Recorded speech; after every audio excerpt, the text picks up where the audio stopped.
It was late December, and the air outside carried the sharp stillness of winter when a box was brought into the barracks and set quietly on a table near the wall. The men assumed it contained supplies or paperwork, yet when the lid was lifted, colored ornaments and thin strands of garland appeared inside. For a moment, no one moved. Why would a prison camp deliver decorations instead of instructions? Several of the prisoners looked at one another in silence, unsure whether the small glass ornaments in front of them were a gesture of routine or something they did not yet understand. The box remained open on the table longer than anyone expected, as if the men were waiting for an explanation to follow the objects inside it. The ornaments were simple, not elaborate, small glass spheres and modest strands of tinsel that reflected the weak winter light filtering through the barracks windows. They did not match the environment of wooden bunks and folded blankets. Their presence felt misplaced, almost theatrical against the plain boards of the wall. The translator eventually clarified that the decorations were intended for the upcoming holiday, and that the prisoners were permitted to arrange them within the barracks during designated hours. The words were delivered in the same calm tone used for routine instructions, yet the content did not feel routine at all. Holiday decoration was associated with homes, families, and gatherings, not fenced compounds under guard. Several of the older men stepped closer first, examining the ornaments with restrained curiosity. They turned one between their fingers, watching how the thin glass caught the light. It was not the quality that surprised them, but the permission. Permission implied expectation. Someone had assumed that marking the season mattered, even here. In the weeks leading to winter, the camp had remained structured and predictable. Work details continued. Meals followed schedule. The cold had settled steadily across the yard. Nothing in that pattern suggested celebration. And yet the small box introduced a pause in that rhythm. A few of the younger prisoners began to sort the decorations carefully, laying them out across the table as if confirming they were complete. There was no rush. The atmosphere remained quiet, not festive, but contemplative. The sight of garlands stirred memories for some, images of modest trees in city apartments or simple decorations in rural homes. The guards did not interfere. They observed with the same measured distance they applied to other activities. This neutrality reinforced that the gesture was structured rather than spontaneous. Structured gestures carry different meaning than informal ones. They signal policy, not impulse. Gradually, a small evergreen branch was brought inside, placed upright in a container near the center of the room. It was not large, and its needles were sparse, yet it resembled enough of a tree to anchor the ornaments. The men hesitated before hanging the first piece, as if uncertain whether such an act would shift the tone of the space too dramatically. When the first ornament was finally suspended from a thin branch, it swayed slightly in the still air. No one applauded. No one spoke loudly, but several watched closely, as if measuring the weight of the moment. The decoration did not change the walls or the bunks, yet it altered perception. One by one, more ornaments followed, each placed deliberately rather than carelessly. The process resembled assembly more than celebration. It required focus, balance, and small adjustments. Even the garland was draped carefully along a beam, its metallic strands catching dim light without overwhelming the room. As the arrangement took shape, the barracks appeared subtly different. The wooden interior no longer felt entirely uniform. Color, however muted in winter light, introduced variation. Variation interrupts monotony, and monotony had defined many of their weeks. Some prisoners stepped back to observe the result, not smiling broadly, but acknowledging that the room no longer looked identical to the day before. A few adjusted the placement slightly, ensuring the ornaments hung evenly. The action felt controlled, deliberate. The tree stood modestly near the center, not dominating the space, but undeniably present. It symbolized something they had not anticipated encountering in captivity: seasonal recognition. Outside, Frost continued to gather along the fence. Work details would resume the following morning. Nothing essential had changed. Yet within these walls, a small shift had occurred. The introduction of holiday decoration did not erase confinement, but it complicated it. The men returned to their bunks that evening with a different visual memory than the one they had carried the previous night. The ornaments reflected faint light even in the dimness, quiet reminders that the calendar moved forward regardless of circumstance. The box that had arrived without explanation now stood empty against the wall. Its contents had been arranged, and in that arrangement, a question lingered quietly among the men. If the season could be acknowledged here, within this structure of regulation and routine, what did that suggest about the broader intentions behind the system itself? The following morning, the decorations remained exactly where they had been placed, unaffected by the cold that settled outside during the night. Frost clung to the fence lines and coated the yard in pale silence. Yet inside the barracks, the modest evergreen branch and its glass ornaments held their position without ceremony. The men noticed this detail immediately. Nothing had been removed. No corrections had been made. The gesture had not been reversed. Routine resumed as always. Work assignments were announced. Boots crossed the yard, and the steady rhythm of tasks continued under watchful supervision. Still, when the men returned later that day, the sight of the decorated branch subtly altered the atmosphere once more. It no longer felt like a temporary display. It felt integrated into the space. Some of the prisoners began adjusting small elements, tightening a string here, straightening a strand of garland there. These movements were restrained and practical, yet they revealed something important. The decorations were being maintained. Maintenance signals continuity. Continuity implies expectation that the object will remain relevant beyond a single moment. Conversations emerged in quieter tones than usual. A few men shared brief memories of past winters, recalling modest gatherings or small decorations in homes far away.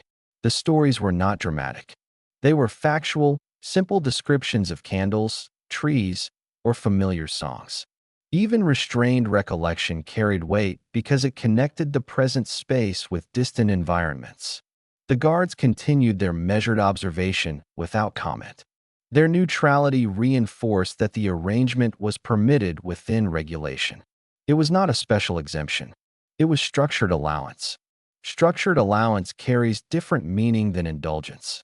It suggests planning rather than impulse. By the second evening, the decorated branch had become part of the visual rhythm of the room. Bunks lined the walls. Blankets were folded.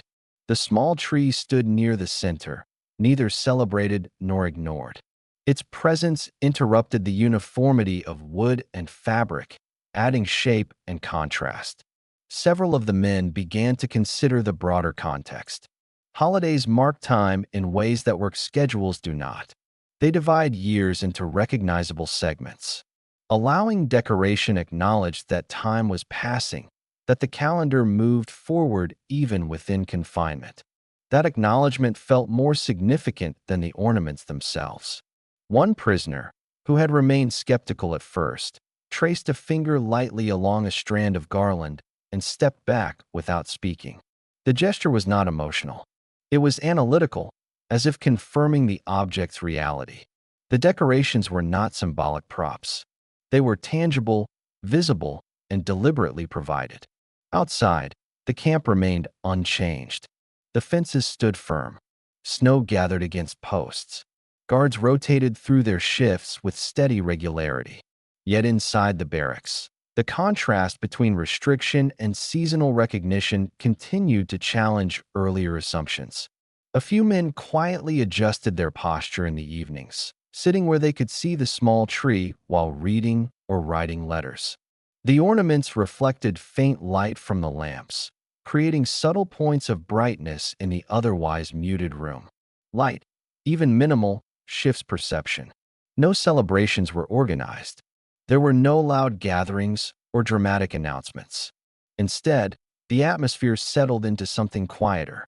The decorations existed without spectacle. Their effect was subtle but persistent. Gradually, disbelief softened into observation. The men no longer questioned whether the decorations would be removed. They assumed they would remain until the season ended. That assumption signaled a shift from suspicion to acceptance. The decorated branch had not changed their circumstances. It had not altered their status, but it introduced an unexpected acknowledgement of shared time. The holiday existed outside the fence and inside it simultaneously. And in that shared recognition of the season, the structure of captivity revealed another layer, one that did not erase boundaries, but acknowledged the calendar moving forward, even here. By the third week of December, the small evergreen branch no longer drew curious glances. It had settled into the visual landscape of the barracks, as familiar as the bunks and the narrow aisles between them. Yet its quiet presence continued shaping the atmosphere in ways that were not immediately obvious. Evening hours felt subtly different. When lamps were lit and shadows stretched across the wooden walls, the ornaments caught the light in brief reflections. The effect was modest, yet noticeable. Points of brightness interrupted the otherwise uniform tones of wood and fabric. That interruption mattered. Variation, even slight, alters perception. Conversations during these evenings grew slightly more reflective. The men did not sing or hold organized gatherings, but they spoke in measured tones about the passing year. Some mentioned where they had been 12 months earlier. Others calculated how many winters had passed since they had last marked the season at home. The decorated branch functioned as a visual reminder that time did not pause for confinement. A few prisoners admitted quietly that the presence of seasonal decoration softened the rigidity of the environment. Not softened in terms of rules or boundaries, but softened in mood. The barracks felt less purely functional and more layered. Layered spaces carry complexity. Complexity challenges simple assumptions. The guards maintained the same posture of neutrality. They neither emphasized nor discouraged the decorations. Their consistent distance reinforced that this acknowledgement of the season was part of regulation, not sentiment. Regulation applied evenly carries authority without spectacle. One evening, a thin snowfall began while the men were indoors. Through the frosted window panes, flakes drifted past the faint outline of the fence. Inside, the decorated branch stood unmoved. The contrast between falling snow outside and controlled interior space deepened the sense of divided environments. Several men paused briefly to observe that contrast. Snow signaled winter unmistakably. The decorations signaled the holiday equally clearly. Both existed simultaneously, one beyond the barrier and one within it. That overlap created a quiet recognition of shared seasonal rhythm. Some of the younger prisoners adjusted the placement of the branch slightly to prevent it from leaning. The action was practical rather than symbolic. Maintaining the tree became another small routine folded into daily life. Routine reduces tension. Repetition normalizes the unfamiliar. Letters written during that period often included simple references to the season, careful phrases acknowledging the date without revealing details of the camp. Writing about the holiday reinforced the idea that time was progressing. Progression, even when slow, offers structure to memory. The decorated branch began to represent more than a gesture. It symbolized the coexistence of confinement and calendar, of restriction and seasonal recognition. It did not diminish the fences or the patrols. It simply existed alongside them. By this stage, disbelief had faded entirely. The men no longer viewed the ornaments as a potential trick or temporary display. They treated them as part of the structured environment, subject to the same predictable rhythm as work and rest. The barracks, once defined solely by practicality, now carried a small element of seasonal distinction. That distinction did not create celebration, but it introduced nuance. Nuance complicates perception. It forces reconsideration of simplified narratives. As December advanced, the men moved through their tasks with steady discipline. Yet the presence of decoration subtly reframed the passage of days. The holiday approached whether acknowledged or not. Here, it was acknowledged quietly. And in that quiet acknowledgement, another assumption shifted. Captivity did not erase the calendar. The season continued, recognized within regulation. The small ornaments hanging from thin branches reflected faint light, reminding the men that time moved forward on both sides of the fence. By the fourth stage of the season, the decorated branch had become so integrated into the barracks that its presence felt less like an event and more like a marker within the passing days. It stood quietly between rows of bunks, neither celebrated nor ignored, yet its existence continued to influence the atmosphere in subtle ways. The calendar moved steadily toward the final days of December. Work assignments continued without interruption. Meals were served according to schedule. Guards maintained their rotation with the same disciplined regularity. Nothing in the operational structure of the camp shifted because of the holiday. Yet inside the barracks, perception shifted slightly. Evening light seemed to linger differently against the ornaments. When lamps were lit, reflections shimmered faintly across the wooden beams. The effect was not dramatic, but it introduced depth into a space otherwise defined by uniform surfaces. Depth alters perception. It reminds the observer that even simple rooms can carry layers. Some of the men began adjusting their daily routines around the presence of the branch. They placed personal belongings more carefully near it, ensuring the small tree remained upright and undisturbed. This careful movement was not sentimental, it was disciplined. Protecting the arrangement had become part of maintaining order. Discussions during this period took on a slightly reflective tone. Several prisoners compared how different regions in Europe marked the season. They spoke of modest decorations in village homes or quiet gatherings in city apartments. The memories were described without exaggeration, yet the act of recalling them connected past and present. Outside, snow accumulated unevenly along the perimeter fence. The white ground contrasted sharply with the dark lines of barbed wire. Inside, the decorated branch introduced a visual contrast of its own. Contrast sharpens awareness. It highlights differences that might otherwise blend together. The guards remained consistent in their observation. They neither commented on the decorations nor restricted them further. Their steady distance reinforced that the gesture existed within regulation, not emotion. Regulation without spectacle creates predictability. As the holiday approached, the men did not organize formal celebrations. There were no dramatic gatherings or vocal expressions. Instead, the presence of the decorated branch quietly acknowledged the date. Acknowledgement carries weight, even when understated. One evening, as wind pressed lightly against the outer walls, a few prisoners stood silently for a moment near the branch before returning to their bunks. The pause was brief, almost unnoticed, yet it revealed contemplation. Contemplation often occurs in silence rather than speech. The decorated branch had come to symbolize continuity of time. Time does not halt for captivity. The calendar advanced regardless of fences. Recognizing that fact introduced complexity into their understanding of confinement. Captivity limited movement, but it did not suspend seasons. As December neared its final days, the men no longer viewed the decorations as unusual. They had become part of the barracks' identity for that stretch of winter. Identity, even temporary, shapes memory. The small ornaments, reflecting faint lamplight, stood as quiet reminders that routine could coexist with seasonal recognition. Work continued. Inspections continued. The system remained firm.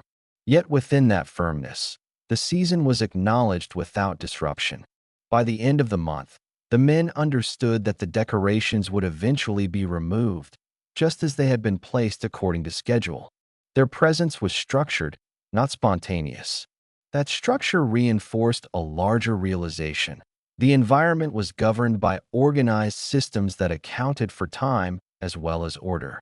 The branch stood still, steady against the wooden wall, marking the final days of the year. Outside, the snow deepened.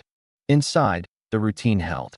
And in that steady balance between regulation and recognition, another assumption quietly faded, replaced by a more layered understanding of where they were and how the system functioned around them.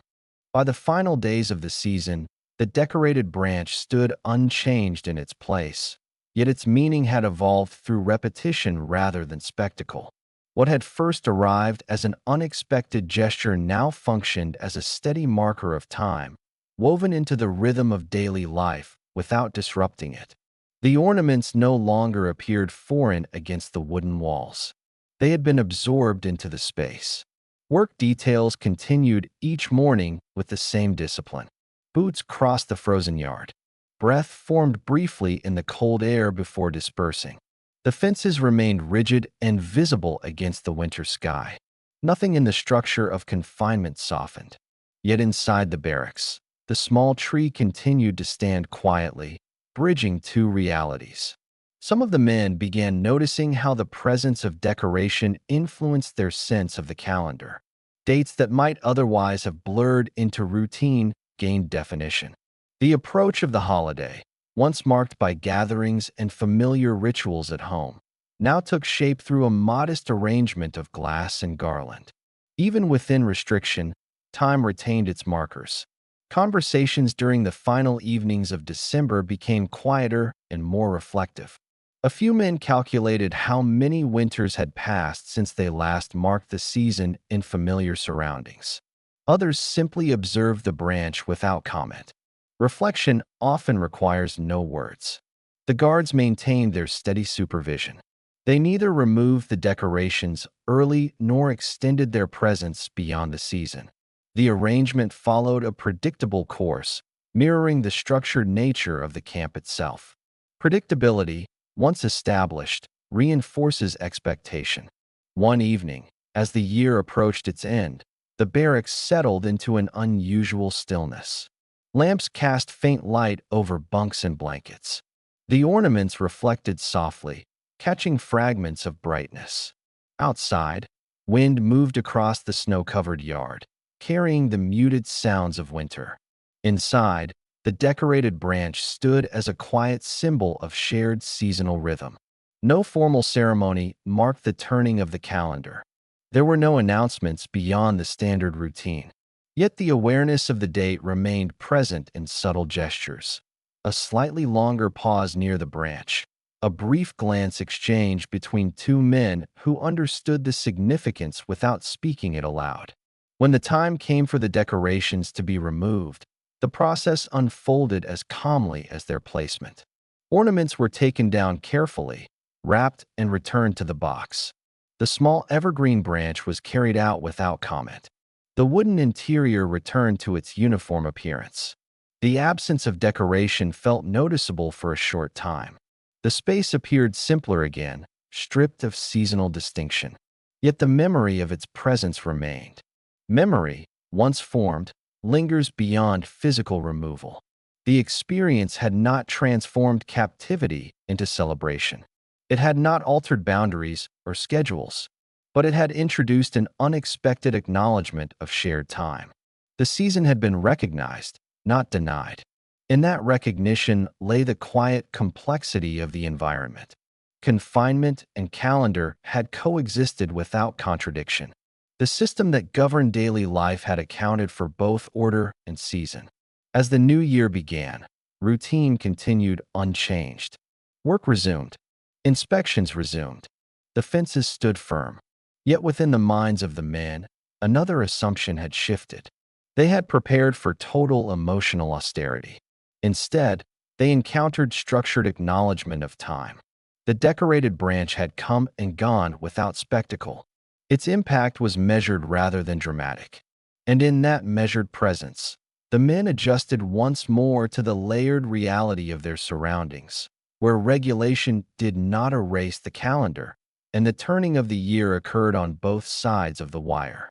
In the end, the decorations did not change the rules of the camp, did not alter the fences, and did not shorten the distance between the barracks and home, yet the quiet presence of ornaments in December forced a subtle reconsideration of what captivity meant in this place. What began as suspicion at the sight of glass and garland gradually settled into routine, and routine reshaped expectation more effectively than any explanation could have. The men had prepared themselves for severity without interruption, assuming that confinement would strip away seasonal recognition entirely. Instead, they encountered a system that acknowledged the calendar within regulation, placing decorations inside wooden walls without ceremony or spectacle. That acknowledgement did not soften boundaries, but it complicated assumptions. Over the course of the season, disbelief gave way to observation, and observation gave way to acceptance. The decorated branch had stood quietly among bunks and blankets, marking the passage of time in a way that work schedules alone could not. Even under guard, the year advanced. When the ornaments were removed and the room returned to its plain structure, the memory remained. Memory often defines experience more strongly than duration. A few weeks of seasonal distinction left an imprint that routine could not entirely erase. The holiday had been neither celebrated loudly nor denied completely. It had been recognized within structure. And in that recognition, another layer of understanding emerged. Captivity in this environment was governed not only by restriction, but by organized systems that accounted for time itself. The fences continued to stand. The guards continued their patrols. The routine continued without interruption. Yet the men carried forward a more complex perception of their surroundings. The season had passed on both sides of the wire, and in that quiet passage of December, amid modest ornaments and steady supervision, the calendar moved forward just as it always had, reminding them that even within confinement, time continued its measured course. Thank you for spending this time here. If these quiet, true World War II stories matter to you, subscribing helps this channel continue.